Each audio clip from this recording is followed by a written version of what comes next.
One of the most interesting issues in all of criminology is how to explain changes in the crime rate. One of the things that we know is that over the past 30 years, what we've seen is a dramatic decline in the crime rate. And this is counterintuitive, as we'll talk about in a minute. Most people don't know that the crime rate has been falling, but it has been falling. And criminologists have thought long and hard about why this is so, and they have some theories. So in this video, we're going to look at the changes in the crime rate, look at the way society has reacted to changes in the crime rate, and talk a little bit about why the crime rate fell. So generally, here's what happened.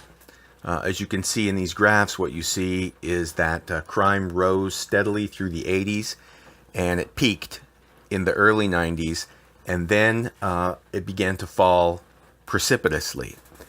And this happened for the overall crime rate. It happened for the violent crime rate, as you can see from the graph on the left.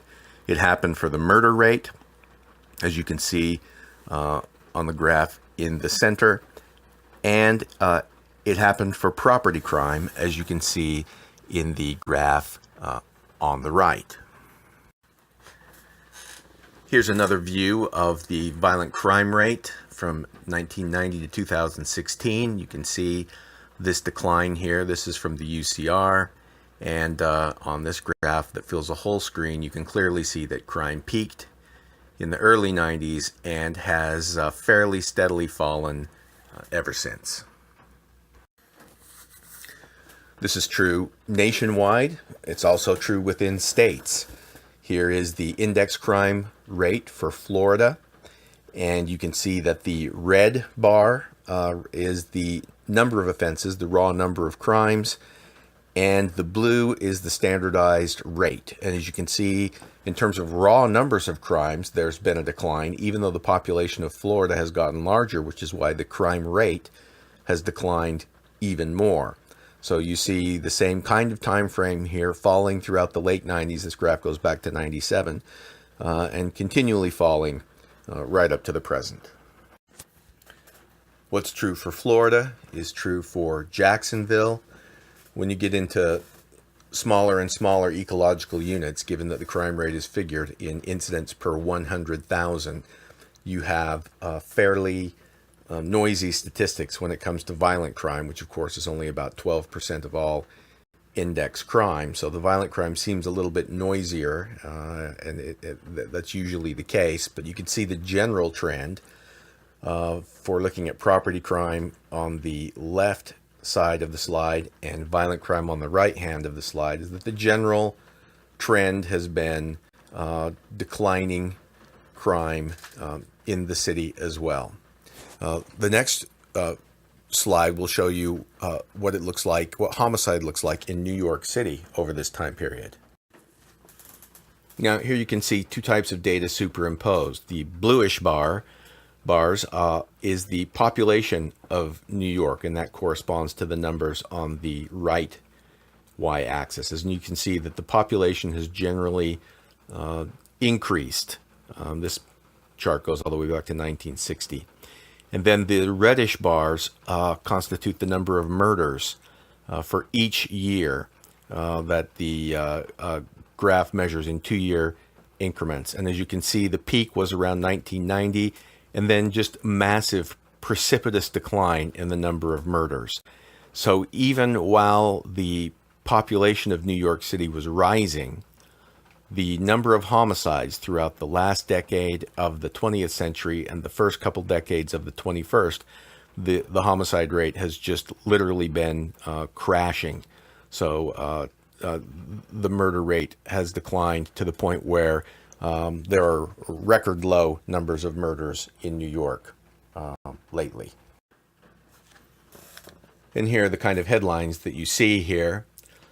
2017 was a record low for homicides in New York City, with NYPD logging the lowest number in nearly 70 years. That's the last time that there were this few numbers of homicides in New York City was 19 1959. And the population of New York City has increased massively since 1959. So really, murder has been, for all intents and purposes, practically eradicated from New York City. New York City is one of America's safest cities, even though it doesn't have the reputation of being safe. And what's true for New York is true for other cities as well. As you can see, there have been crime declines in the 21st century in Chicago, Philadelphia, Houston, and Los Angeles. All of these cities have fewer homicides. This is a graph looking at homicide, whether they are gun or non-gun homicides, than they had in the last decades of the 20th century. Now, the declining crime rate presents an interesting paradox, because all while the crime rate was declining, and we know it was declining because we have various data sources showing that it declined nationwide, showing that it declined within states, showing that it declined within cities, showing that all different types of crime declined. All while the crime rate was declining, survey researchers were asking people about their assessment of crime. And as you can see here, these survey researchers asked people, is there more crime in the United States than there was a year ago or less? And as you can see, year over year, increasing numbers of people are saying there's more crime in the United States than there was a year ago. But the fact is, there's less crime in the United States than there was a year ago. Now, that's kind of interesting. How is it that the crime rate continues to fall and people's assessment of the volume of crime in the United States continues to rise? Here you can see data from the Pew Research Center that shows side by side the percent saying there's more crime in the U.S. than a year ago with the plunging violent crime rate. So here the graph is titled Public Perception of Crime Rate at Odds with Reality. And it really is, and this isn't the only data source that shows that.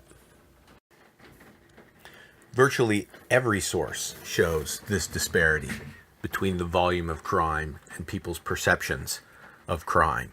The General Social Survey, which is a long-running survey of American public opinion, asks people questions like, how afraid are you that you'll be the victim of a crime? Or how afraid are you that someone you love will be a victim of a crime? Or it asks people, is there any place within a mile of your home where you would be afraid to walk alone at night?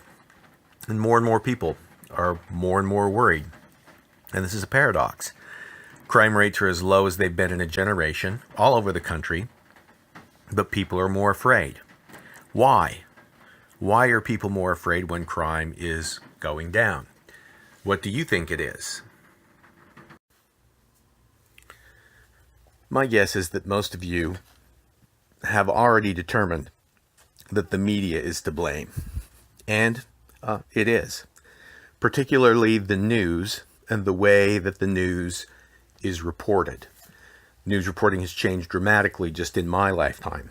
When I was a kid, there were 3 networks on television: ABC, NBC, and CBS. And each of those television stations had a local newscast.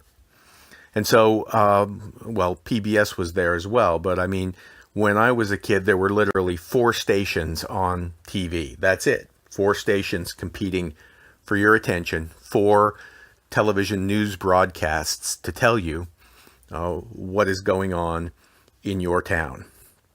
Now, how many stations are there competing for your attention at 11 o'clock? Competing with those newscasts? Hundreds. People have cable packages that have 200 channels. So what to do about this? Well, I want you to think for a little bit about the purpose of newspapers and the purpose of the television news. You might say to yourself, well, it's apparent that the purpose of the news is to inform. But cynical sociologists say, informing is nice if it happens, but the real purpose of the television news is to make money. And you make money by getting people to either buy your newspaper or watch your newscast, because you're selling advertisements, and the more ratings you have, the more advertising costs for people who want to advertise in your venue, and the more money you make. So the news wants you to watch, and the paper wants you to buy, because that's how they make money. And so in a competitive media environment where there are so many options for people, what the news has done is become much, much more sensational. Instead of covering the city council meeting, instead of covering what's happening in the state capitol, more and more newscasts and newspapers became sensational, and they turned to crime. In the news industry, they actually have a term for this. They say, if it bleeds, it leads. That is, carnage sells. People will watch carnage. And the news actually tries to titillate people by teasing them that they're going to see carnage, sort of give them a sensational view of what's coming up on the newscasts. Take a look at this. A student sent me this tweet to show it to me from WMC Action News 5.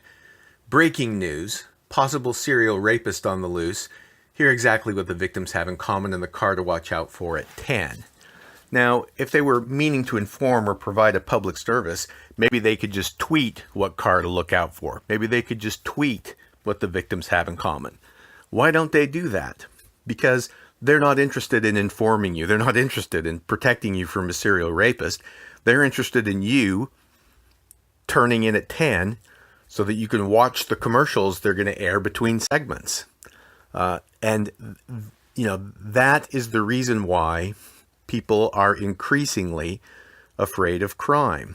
The way I always think about it is like this.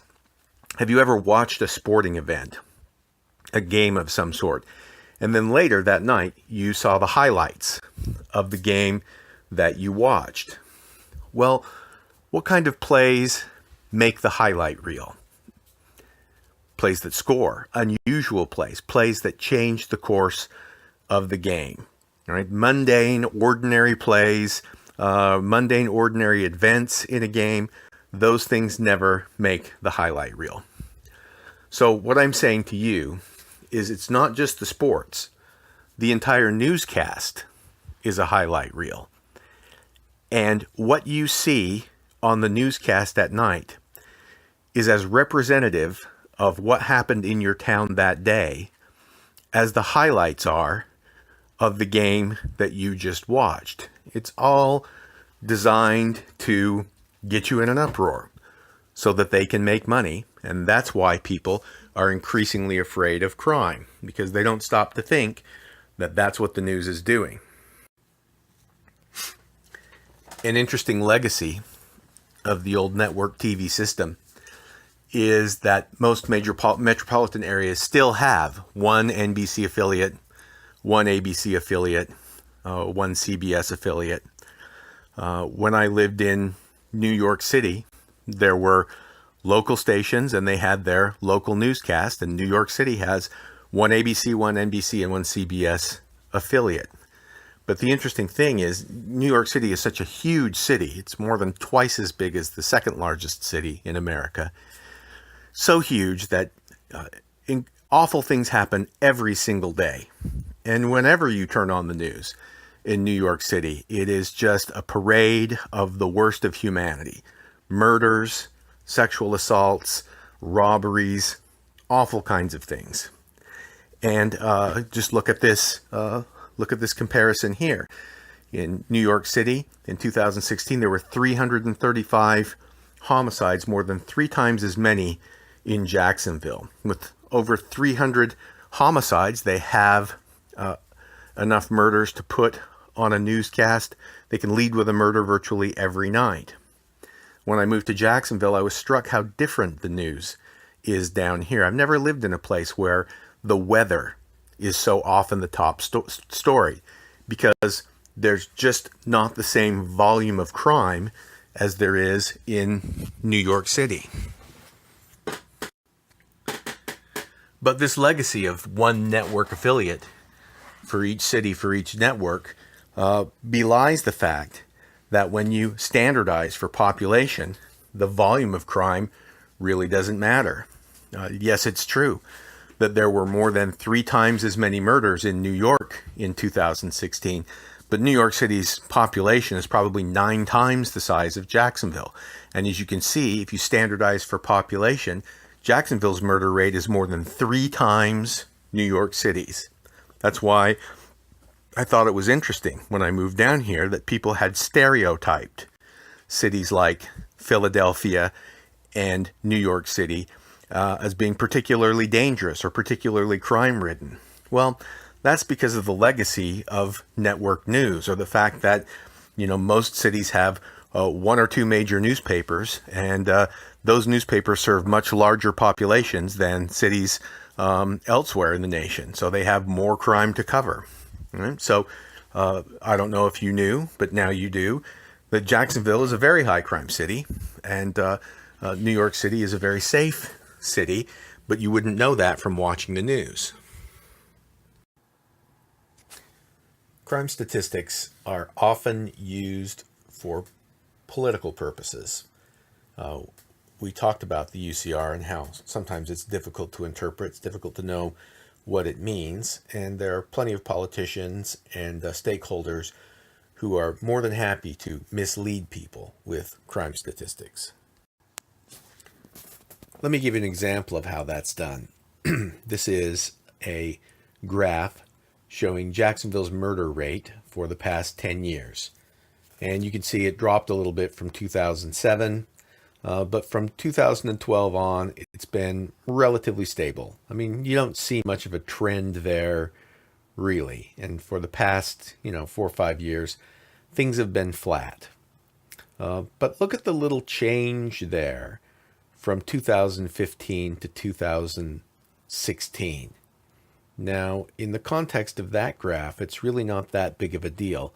But let's take a look at what a newspaper can do with something like that. Now, which of these 2 headlines do you think is most likely? And look at the way you can sort of lie with statistics by just taking that little shift from 2015 to 2016, compressing the y-axis, cutting off the range of the y-axis, and you can have a headline showing that there's some sort of freak murder wave, that murder is dramatically increased from 2015 to 2016. That graph is technically accurate, but it is a way to deceive with statistics that politicians and newspapers, media companies, activists, they do it all the time. So, headline number 2 sells more paper, so that's what they'll go with. I want to play you a clip from Donald Trump's speech in the Republican National Convention in the lead up to the 2016 election. And I'm not doing this to make a political point, because politicians of both political parties fudge statistics all the time. But this is an example of how a politician attempts to persuade by using statistics in a technically accurate but substantively deceptive way. So watch this carefully. Homicides last year increased by 17% in America's 50 largest cities. That's the largest increase in 25 years. Now, what he's talking about here is that change from 2014 to 2015. And that is the largest increase in 25 years. And that's technically accurate. Do you want me to show you the past 25 years? That's the largest increase in 25 years, because for about 25 years, the violent crime rate, the homicide rate, has been falling dramatically. And a lot of criminologists think that crime is probably about as low as it can possibly get in a free society, and that maybe we're sort of trawling around the bumpy bottom.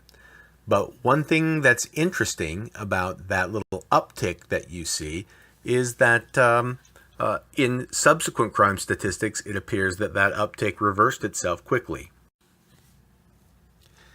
In 2017, for example, the murder rate dropped to a 33-year low. So that little bump is already a thing of the past. So what sociologists say is that there are lots of people who have a vested interest in keeping you afraid of crime. Media agencies that want you to pay attention to them, politicians that want you to support their plans, activists that want you to contribute money, and the specter of crime and getting people afraid is a great way to mobilize people. So here's an example of talking about crime and ginning up fear for a political project. So you can see that the specter of crime committed by undocumented immigrants is used to justify the building of a border wall. But as you can see from the graph on the top left, all throughout the 21st century, the number of apprehensions at the border, the number of illegal border crossings declined. Throughout the Obama presidency, for example, more undocumented immigrants left the United States to go back to Mexico than came in to Mexico.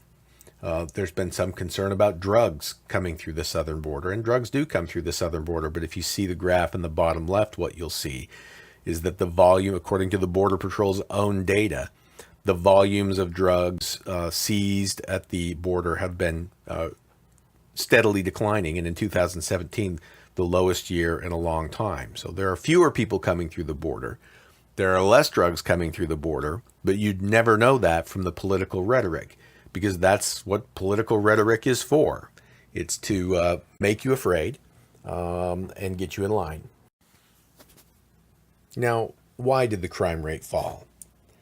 There are a number of theories, and one is a very controversial theory about the role of legal abortion in lowering the crime rate. And I'm not going to go into that theory now because I've placed a video that I want you to watch. And this is not a very palatable theory, but it is a theory that has some empirical support. The basic idea is that legalized abortion caused a decline in the crime rate because no one knows better than the mother herself what kind of mother she's going to be.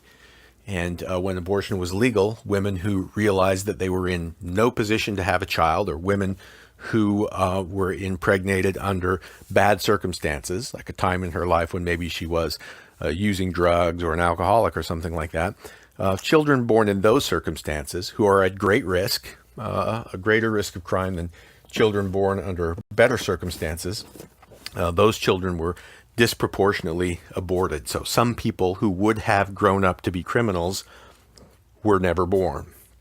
Now, I'm not